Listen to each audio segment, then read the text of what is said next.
emboozi gye tugenda okuwulira oba story kakasa nti oweza emyaka 18 okudda waggulu bakulu bokka. Katuulire sister. Bakulu bokka. Kati munayi Mr. Suzy nali ku college ng'ali mu mwaka gwange ogusembayo.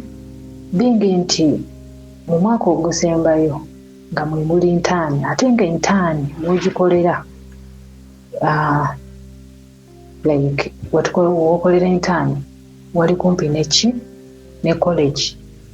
Kati nekibeera nti nno ebyo gye tukolera entaani like amateeka mangi ate ng'olina okugatuukiriza osobole okubeera nga okola ki entaani ogimalako obulungi for better results. Kati munnange nenkola ki nga nti kampangisa akazigo. Kati waliyo ne mukwano gwange naye ng'abeera wala entaani bwe yatuuka n'apangisa akazigo kati ng'asula mu maaso naye nga nensula mabega but different rooms. Kati ne tubeerayo abaana aba fresher baali babiri balenzi nga mikwano gyaffe naye nga nabo babeera like around a college awo nga nabo balinawo obuzigo bwabwe bwe basula naye bo baali ba fresher kati nga mikwano gyaffe netubikaminga so close kati nga kati tulina zino weekends nga tetusomye oba tetukoze abagenda mu entaani tetugenze kati nga tubeera twekyalira ne tukyalirako ono ne tukyalirako oli bwe tutyo sometimes ne tugenda out naye nga tuli bana abalenzi babiri naffe abawala babiri. Kati munnange nayinayo boyfriend wange kamutuume Honey, one that is what I used to call him. Kakati munnange Honey wange ono ng'atera nnyo okujja eno gyensula mu kazigo kange n'andabako oluusi nange ne ŋŋenda ewuwe bwe tutyo. Kati munnaye yali lebadde nankubira essimu around ssaawa 4 n'angamba Honey wantu oyitanga Honey n'angamba Honey gy'oli nti yes gyendi ewaka tewakoze biki tewagenze mu entaani dda n'amugamba leero ofu yange n'angamba okay ŋŋenda kujja leero ŋŋenda sula n'amugamba tewali buzibu bannaye nkwesunze. Kakati bunnayi Mr. Suzy Honey wange nga ajja zaalira around ssaawa 9 nga nategese dda buli kimu tegekedde omwami ajja otegekedde enfumbye nga bw'obimanyi. Kati Honey wange ng'atuuka nga mwaniriza nga tulya biki zaali ziwera around ssaawa 12. Bano bakyali bange bano bajja oli mukwano gwange asula mu maaso yali naye alina waagenze olaba ku gaayi we. Kati bano mikwano gyaffe bano abalenzi baagwa bugwi nga tebankubiddeeko ssimu nti oba gy'oli wabwe kimunaye ne bajja. Kati nali ndi awo nga nina byenkola awo tumaze okulya ssaawa 12 awo nga mpulira konkona nali jasigaddeewo nga jasinzirizaawo obuzalo gimpulira konkona. Nesibawo kaleesu kubanga bwembeera mu nju nze engoye ziba zinsiiwa mba nyambadde buno busomero nesibakawo kaleesu ngenda bakonkona. Kati ngenda olaba bano bakyali baffe beebaze naye basanyuka naye mwebale kujja biki kikoze bulungi mujje mulabeko Honey wange azze leero kibadde kinyonyi mumusanga oyo n'obulijjo bwe mbagamba kuba nali ntera okuba munyumizaako okumunyumyako n'obulijjo bwe mbagamba mujje mulabeko bambi nga bajja wano mu mulyango nga bamubuuzaako awo nga mulamu naye bano mikwano gyaffe mwabana emikwano gyange ono ye Honey wange bulijjo bwe mbagamba muyingireyo kacaayi biki gamba tugenda munnaye ne bagenda. Bw'oba weetaaga ebibajje eby'omulembe Aisha Najemba Furniture Mart Banda ffe ansa tukola buli kibajje ky'omanyi ng'oggyeko coffin tukola entebe ebitanda emmeeza sideboards TV stands furniture w'amafumbiro nga byonna bikolebwa mu miti egyalagibwa ku Aisha Najemba Furniture Mart Banda okkirizibwa n'okusasula mu kibanja mpola okumanya ebisingawo jangu ku showroom yaffe gaggadde esangibwa Banda opposite n'ekipande kya Nabisunsa Girls oba yogera ne Hajat Aisha ku noti 7 noti 5 nkaga mwemo 94 noti 3 Aisha Najemba Furniture Mart Banda abeesubwa mu nsika ya furniture. Kati munnaye Mr. Suzy we bagenda Honey nga ntuuza ngamba hani tusooka ombuulire bulungi abo abavubuka storage namugamu naye nali so honest with him namugamu nange abavubuka tusoma nabo naye bo bafresha naye munaye mikwano gyaffe mikwano gyaffe n'oli munnange yali amumanyi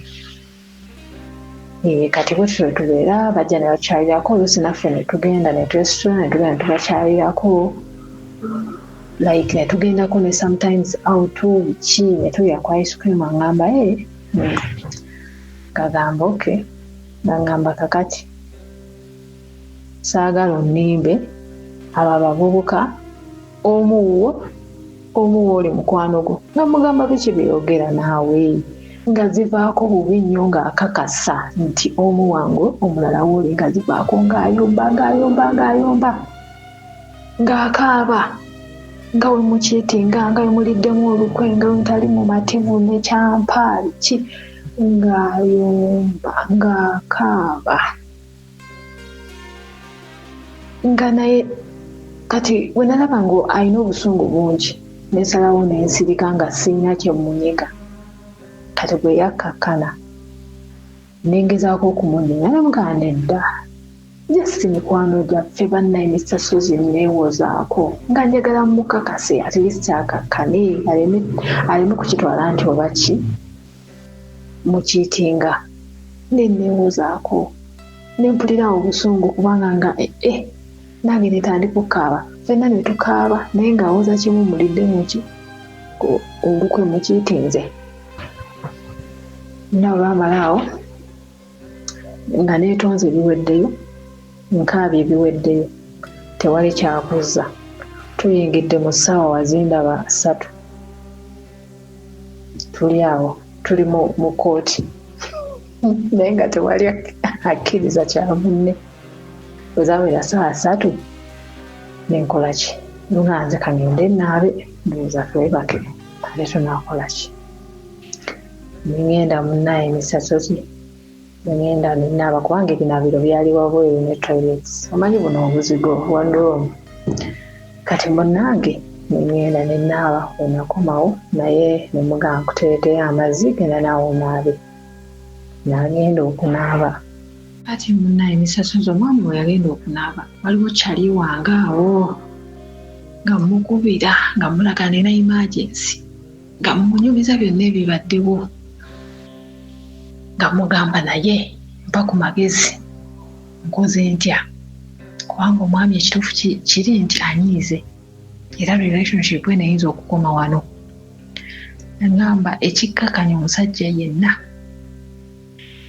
kumutwala Yeruzalemu ate gwe olina chance nti omulina mu 5 kati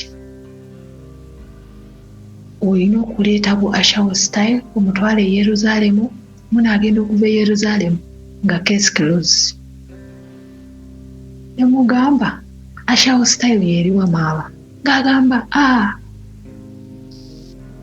Ashawo style y'omukazi okwetandikira omusajja ne mukkakana nga mukubye ettendo nemukuba ettendo mpaka Yeruzalemu neŋŋamba nga sikikolanga nange kakati ogenda kikola olw'obulungi bwa relationship yammwe nemugamba bannange va mu bannange kyekugambye kyoba okola oba omwami owulira okyamwagala nemugamba oke kangezeeko nemugjako ku ssimu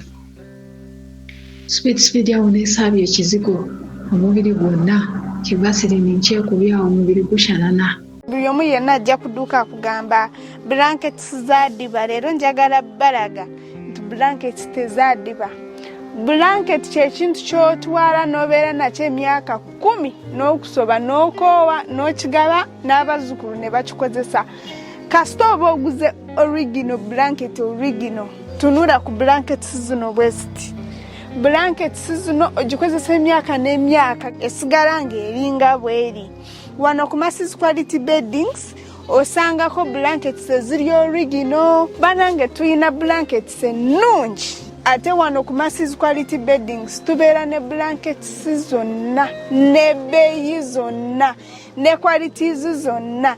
Nze omuntu akugamba amazima n'enkwawulira n'enkugamba kasitoma olaba eno blanket y'original, ono blanket ono si mulungi ojja mwozamu emirundi ebiri afe. Kati munange tuba nabyo byonna mujje mutuwagire. Nyambadde ka night awo sisulu n'entulaali eri ku katebe n'etuula bagiyita batya eno makansi ey'omusaidi euzake enyitudde mu katebe nkoze makansi ey'omusaidi eze n'omubiri kyenkana guli bweru gushana n'okufa obufi. Omwami akomawo okuba mubasiru atuulaawo ku buliri okunkubako amaaso bw'ati namulaba naye nga mulabira mu sayidi namulaba nti wamma mutandise okujjirira n'atuulaawo ku buliri.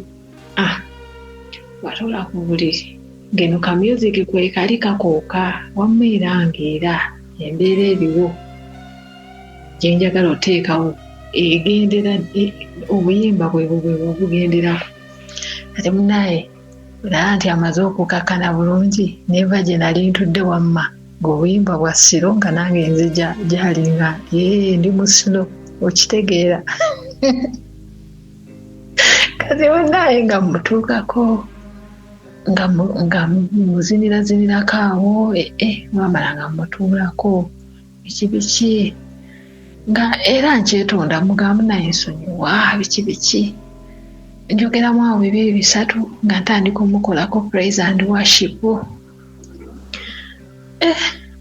Mukolako praise and worship naye teyenyigira mu praise and worship nensoberwa wamala nemuvaako neŋŋamba at least praise and worship leero kangikoleko nga nfukamidde. Mr. Sozi nali sikolangako praise and worship nga nfukamidde. No, lumu nali ngikozeeko naye nagikolako lumu ate ajagala nnyo kubanga naye waaba akola praise and worship waaba tagikozeeko nga like ng'afukamidde aba talubala. Kati munnange nga praise and worship ngizza ku mavivi nga nfukamidde, maama musajja muto namukolako praise and worship eyali teyeenyigiramu n'atandika okwenyigira mu praise and worship n'ansinga nako. Mu makkati ga praise and worship awo nga nkyali ku maviivi awo nga nfukamidde, maama omusajja oyo Mr. Sozi teyatuuka ku olutaali. N'atuuka ku olutaali ku speed awo neŋŋamba kati awo nkulina. Kakati munnaye Mr. Sozi hani wange ono bwe yatuuka gy'alaga mu makkati ga praise and worship nemugamba omanyi kakati ndowooza tweteeketeeke twebake. Nenjala bulungi obuliri awo mala okubwala ate omusajja teyadda mu praise and worship ku luno yeyamutandika. Speed awo nange mujoyininze ffenna twenyigiddemu, you know, tuli mu praise and worship, omwoyo omutukuvu atusseeko tutandise ettendo. Mr. Sozi omwami ono yatandika ettendo mu maanyi ag'ekitalo. Yatandika ettendo mu ngeri eri rough. Neŋŋamba kakati energy gyompa nange gye ŋŋenda okuwa. Ne sitamanya nti oli musajja. Mr. Sozi twakuba ettendo mu ngeri eri rough ate mu maanyi nga guseka aleeta ndeeta bannaye gwaseka ne tutambula akazigo kafaako kaluumwemu ke twalimu naye nga tuva wano tudda wali gusekera wano gusekera wali naye nga nnyumirwa bitya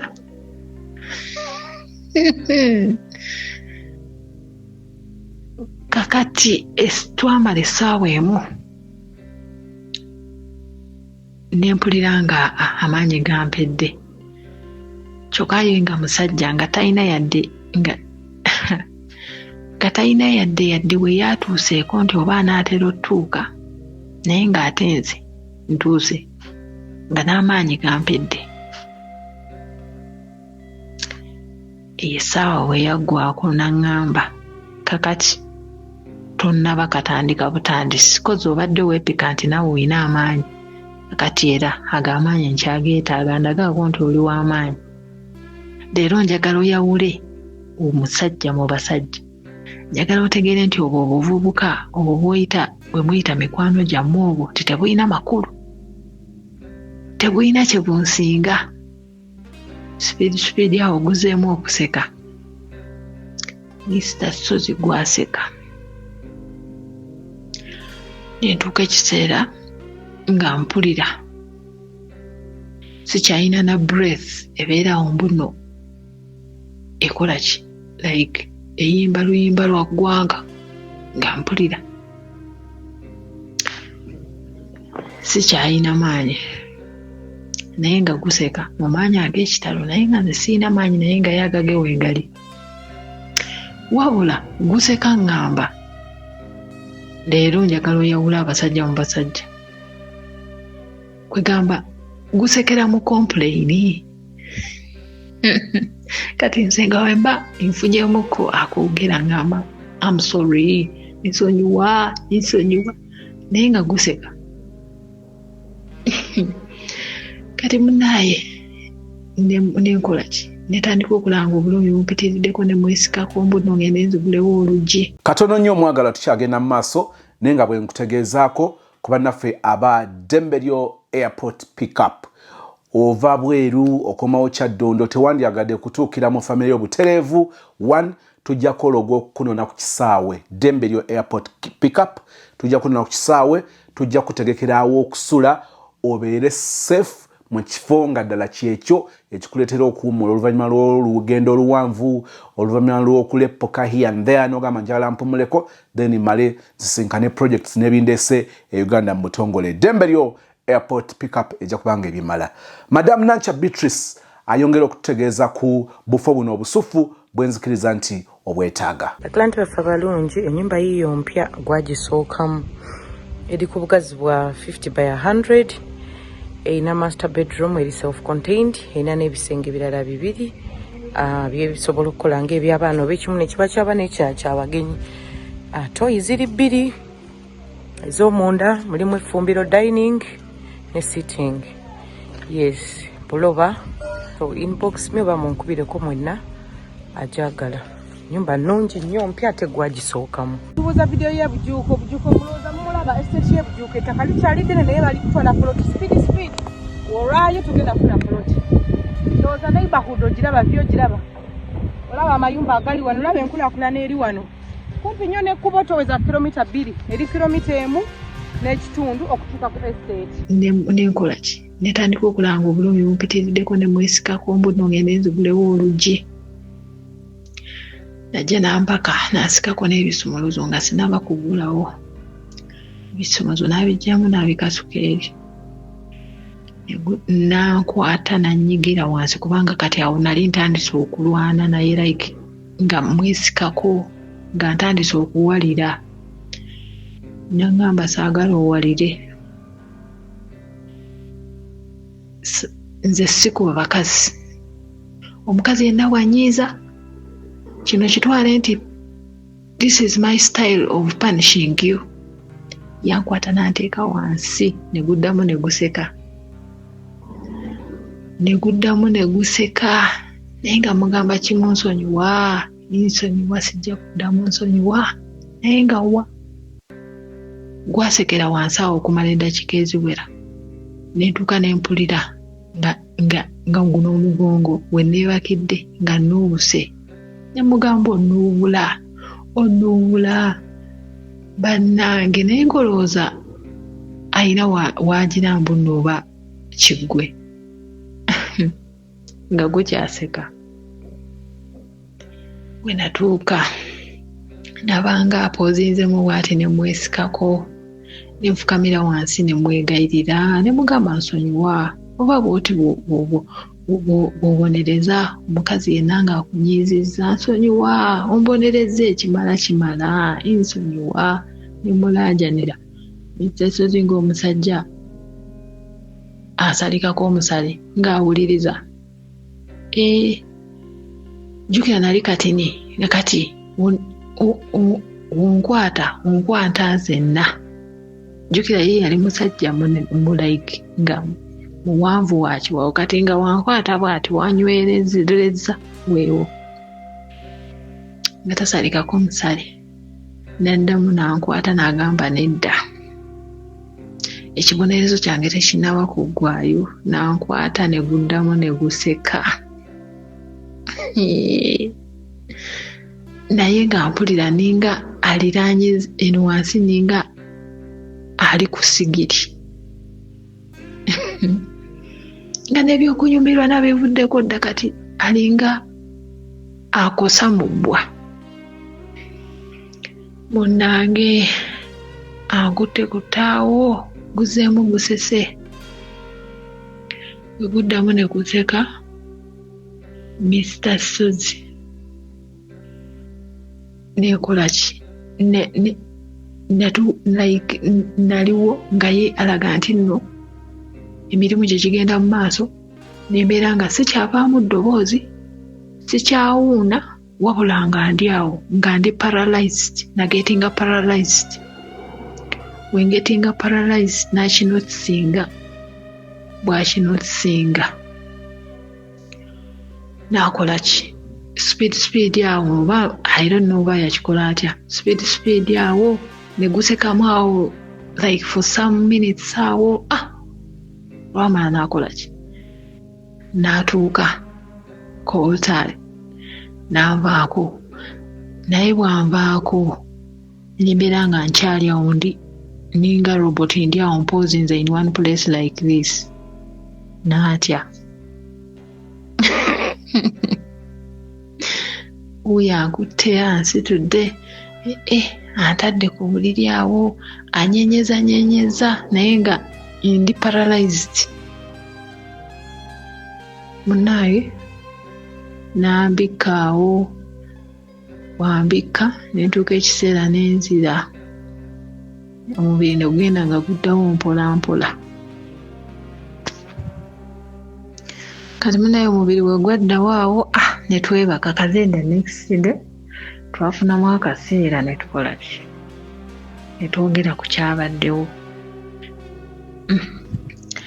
Munnaaye nze siku like ebyo byawedde that is how I punish someone ng'anyiizizza. Kasoba mu kustababeera girlfriend wange n'onyiiza oba oli mukyala wange that is how I punish you. Engamba naye ate munnange after some time abavubuka bano baatuuka ekiseera omu ku bavubuka n'ankwana omulala omuvubuka n'akwana oli mukwano gwange okitegeera naye just because nti like nze bagenda otukwana olwere nga tulina bye twagala ne tukola ki ne tubagaana naye nga munnaye kyatuukawo nga bannange abasajja baba beetegeera nti kakati munnaye ono ajja kwana mukazi wange.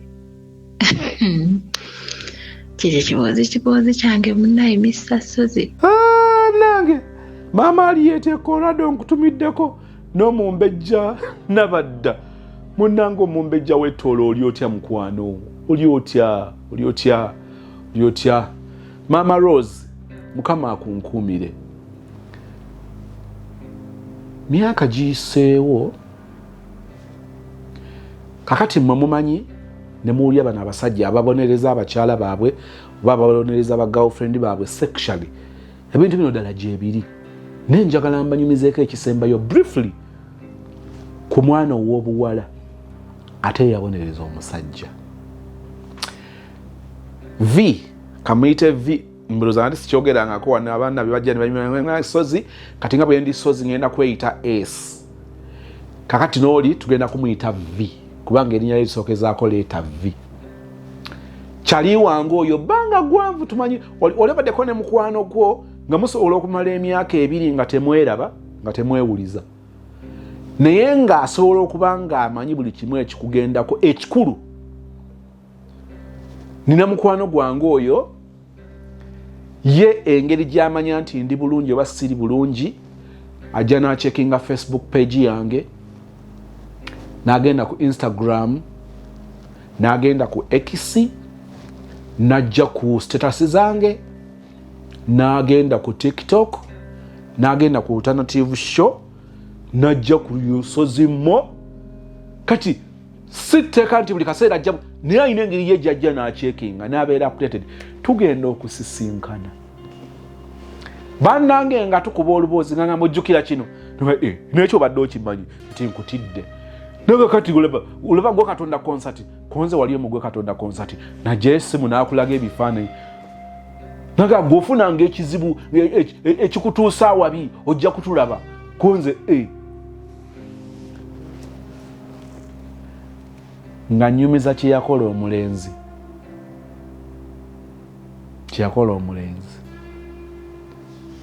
munnange banenengananga nnyo yagenda n'ayagala omusajja bonna nga bawala bato omuwala nga muto n'omusajja wadde yali muzi early 30s ne early 30s omusajja aba akyali muto kati ate omusajja n'abeera nga alina kasente kati akasente kano ne kamufuga okusinga yo kafuga ne babeera mu relationship eyalinga marriage naye ng'omuwala emuzoganya netusinkananga n'akaaba nangasozi nze mbikooye emboozi gye mbanyumiza eri mabega emyaka nga 10 ekitono nno nangasozi mbikooye nzikayo twasinkaniranga awo vika neme kubyogera ebirala awo bayinza okugamba tuyinza oba nga bwe twasinkananga yali wait oba waitress oba manager nga abijjukidde naye omuwala ono yagenda n'anyiigira omusajja ku ngeri yakomangawo nga bukya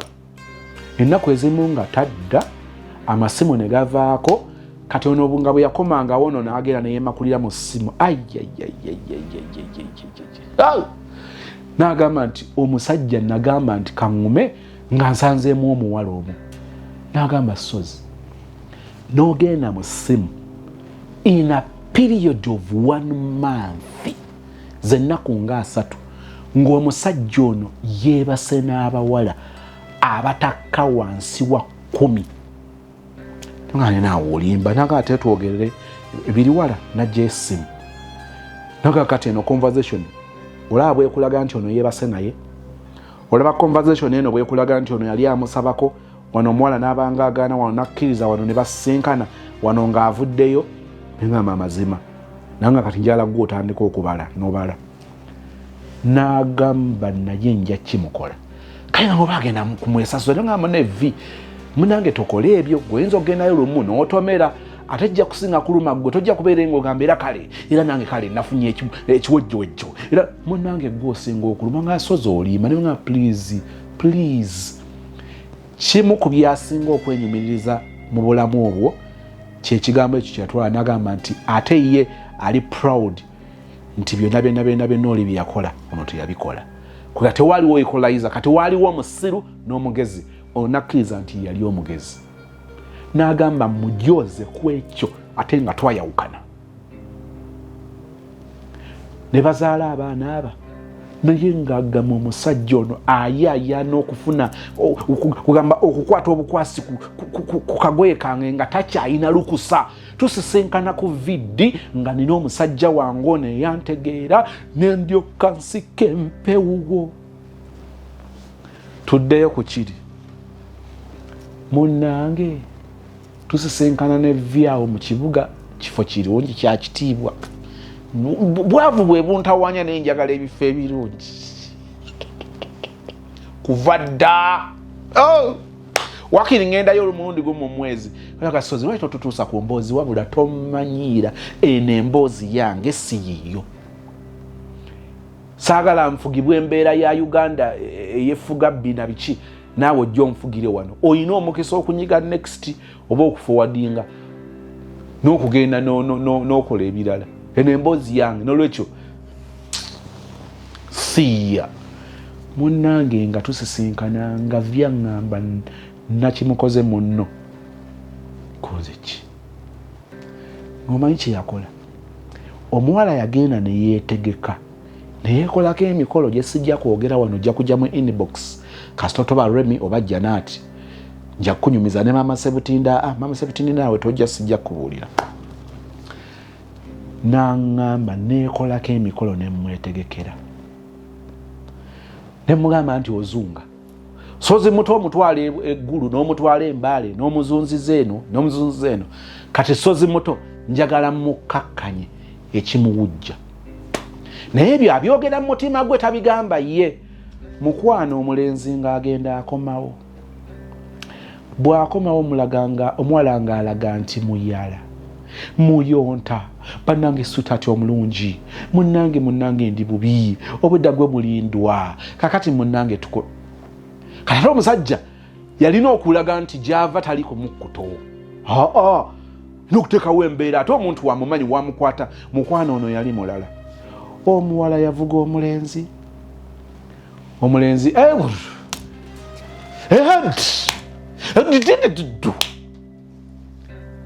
ekiro si yali akomyewo leeti mukwano twali tuyingidde wiikendi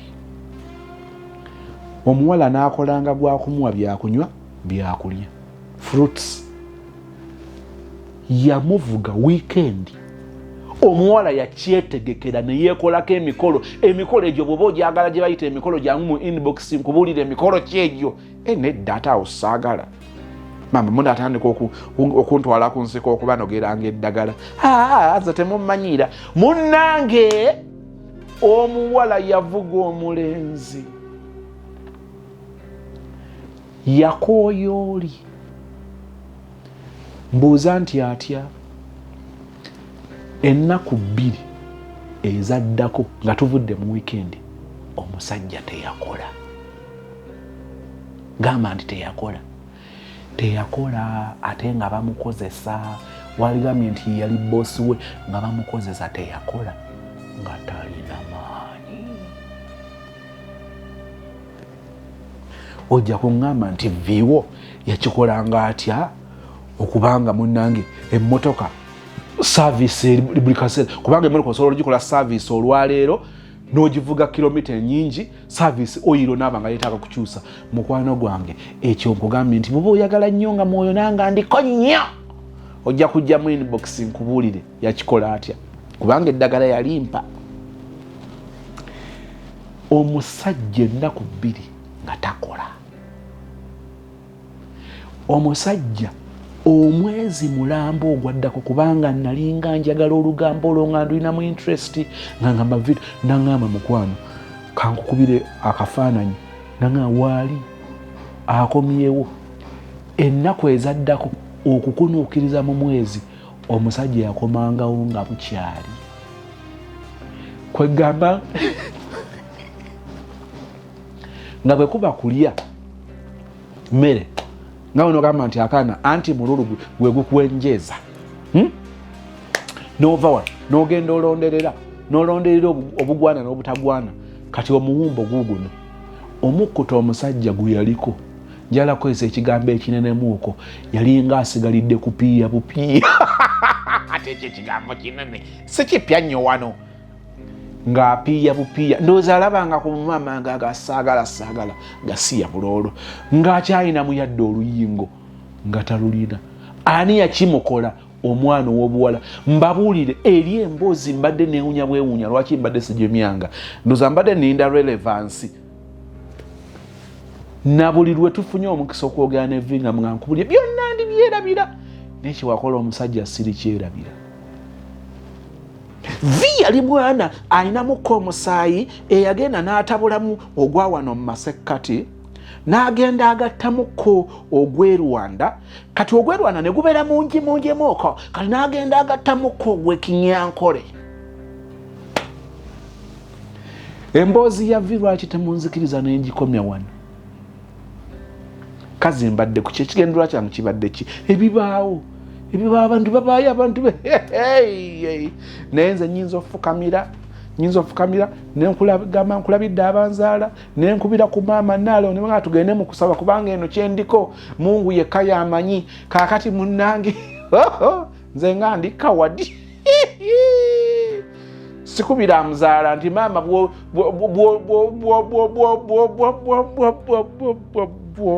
nze Becky Sozi owa Remo Beauty and Wellness Parlour Esseeta. Mu bimu ku bye tukola mwe muli body massage therapy, facial treatments, counseling services. Gw'omwana ow'omuwala ovaamu akaswa akabi, gife ebbaawo waffe abakyala, obundula amazzi amakyafu, wazibikira enseke, bw'onookosa gife ebbaawo ono gw'ojja otuweera obujulirwa. Tulina kofi ono alimu ebirungo 6 mu kintu kimu. Gano Dama Coffee 6 in 1. Mulungi eri abalwadde ba sukaali, mulungi eri abalina obubonero bwa kansa, mulungi nnyo eri gwe akakalu kano okuyita mu lunaku. Mu health wellness treatments tulina reflexology sandals, nungi eri abazimba ebigere, bw'olinnya wansi owulira nga afumitibwa mu bigere, zirelaxinga muscles zo okufumitibwa kuno ne kuggwaawo, ziyamba omubiri gwo okutambuza omusaayi, ziyamba ku bwongo bwo n'embeerayo eya bulijjo. Buli peesa lyolaba ku ssande eno lirina ekitundu ky'omubiri gwo kwe lituuka buli lw'ojambala. Olwo obujjanjabi ne bukolebwa ku mubiri gwo. Osobola okugigula n'ojambala mu ofiisi yo, awaka, osobola okugyegulira nga ggwe, ogigulira mukaddewo oba jjajja kuba ate abo bagyetaaga nnyo.